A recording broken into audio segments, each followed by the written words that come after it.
Thank you, Senator Welch. Senator Cotton. Ms. Peters, it came to my attention that members of this committee submitted written questions the last time you appeared, and I don't think we've gotten responses back. Are you aware of that? I am, Senator. Can we count on getting responses to those questions soon? We are working diligently to get those responses back to you. What's been the long delay?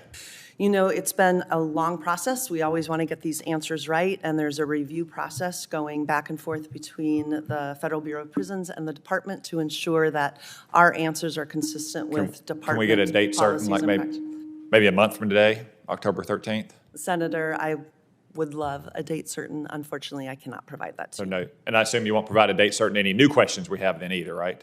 That's correct, Senator. All right, you mentioned in your opening statement you talked to stakeholders and something called justice-involved individuals. What's a justice-involved individual? Someone who has been involved in the criminal justice system. So a criminal? Criminal or victims. We had a listening session where victims also discussed the impact of the criminal justice system. The reason we don't just call them criminals and victims? Pardon me? Is there a reason we don't just use plain English and call them criminals and victims? Justice-involved individuals is a term that I use regularly. Okay. You said that you'd been to 20 prisons in the last 12 months. That's about once every 2.5 weeks. On average, how many hours do you spend in a correctional facility when you visit it? Probably 6 or more hours when I'm visiting. Okay, so close to a full working day when you're there. Yes. How many of those hours do you spend on average with your correctional officers? Well, when I am there, I spend about an hour with my executive team that's on the ground locally, and then the rest of it is walking the halls of the institution. And I try to stop and talk to every correctional officer. Any organized sit-down with correctional officers? We had an organized sit-down with our national union, but it's more walking and talking and meeting with them one-on-one at their post. I prefer that over pulling them off their post to have a conversation. Got it. Have you visited the Forest City, Arkansas institution? No, I have not.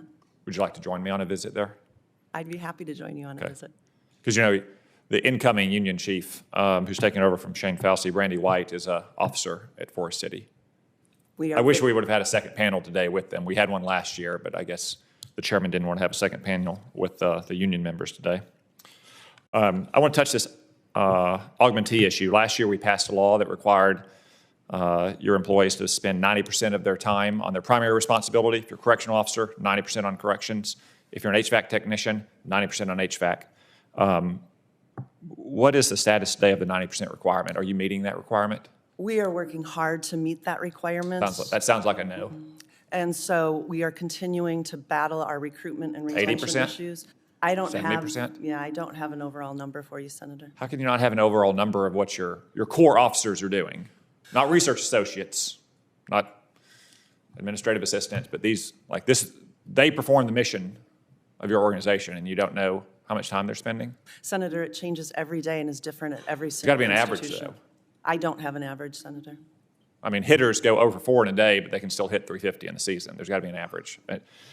I'm disappointed you don't have an average. This is not, it's not like some political hot potato. I'm not asking you about men who claim to be women to go into women's prisons. This is like a core responsibility of your organization.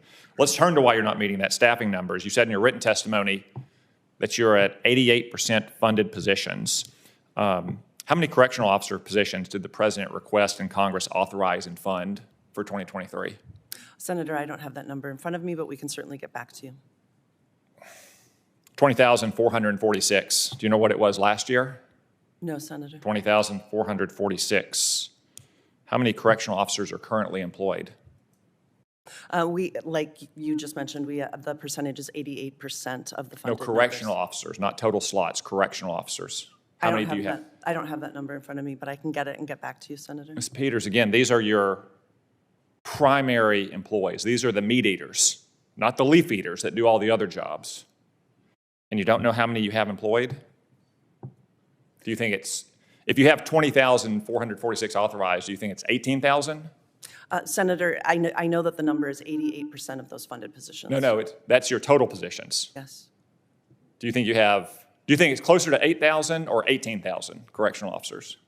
I think it's closer to 18,000, but we can get that number and get back to you. Kind of right in the middle, maybe a little on the verging towards 8,000. It's 12,731, which say 60% that you had authorized for last year and this year. Yet you're boasting of an 88% total employment rate. And then you're complaining that you don't have enough officers to meet the 90% requirement that we mandated, that President Biden signed into law.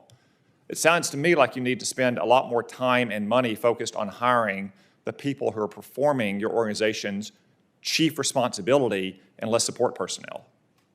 Why is your organization at 88% total, but your core job only at 60%? So, Senator, I don't know what that number is, so I'm not going to say on the record that it's 60%, but we'll get that number and get back to you. But I will tell you all of the majority of our recruitment efforts over the last year has been for those correctional officers. But you're not meeting it. You're at 88% for overall employees, which includes all those leaf eaters I mentioned. You're at barely 60% for your meat eaters, the people who are doing the main mission of your job.